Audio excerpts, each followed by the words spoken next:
Hey guys, welcome back to another episode of Ready on Set with me, your host, Roberto Garcia. Today we're going to be talking about lights on weapons. Predominantly right now we're working on pistols. One of the main things that we always see is we'll see the lights mounted on the bottom rail of the pistols. Usually some of the compact ones, you'll get it. They usually have the toggle switches that you can pretty much work back and forth that you'll actually get the light and you'll see pretty much there as far as they work. So when you're running through and you're running and gunning, you can either use, if you're not going to actually discharge a weapon, you can pretty much have it on lock and continue moving. Or if you need to use it when you want to, then you have it off and you can just work on your trigger with your actual trigger finger, and the other one you can use your thumb to press and you want to move and control your weapon. Now with actually using the light on camera, think of it as a sword. Every time that you're walking anywhere through, it's gonna pretty much cover a lot of area.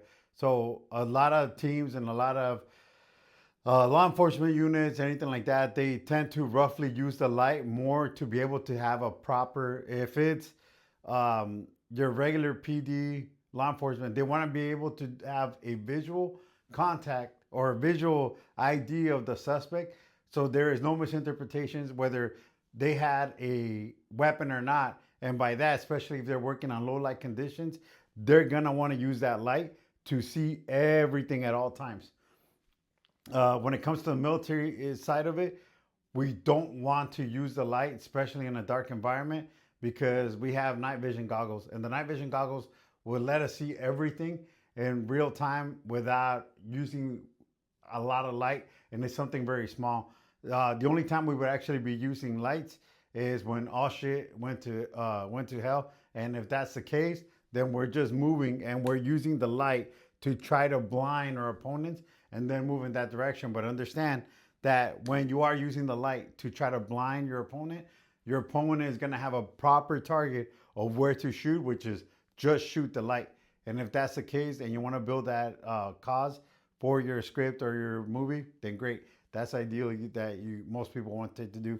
Or even if you're just using a light and it's not attached to your weapon and it's pretty much in your hand, you can either control. I've seen multiple units as far as like the departments that their SOPs, they tend to go off, and mostly your assailants will shoot the light. Well, if I have my light up here and I'm controlling it, then they're gonna shoot this, and then I can drop the light and engage my target. Some other ones tend to do a form of teacup and saucer, meaning that they'll put the light on their non-shooting hand as they're aiming it and pretty much go wherever the weapon is going to maintain a proper visual.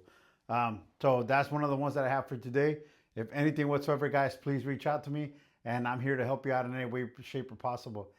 Stay training, stay safe. If you can't stay safe, be deadly. See you guys on the next one.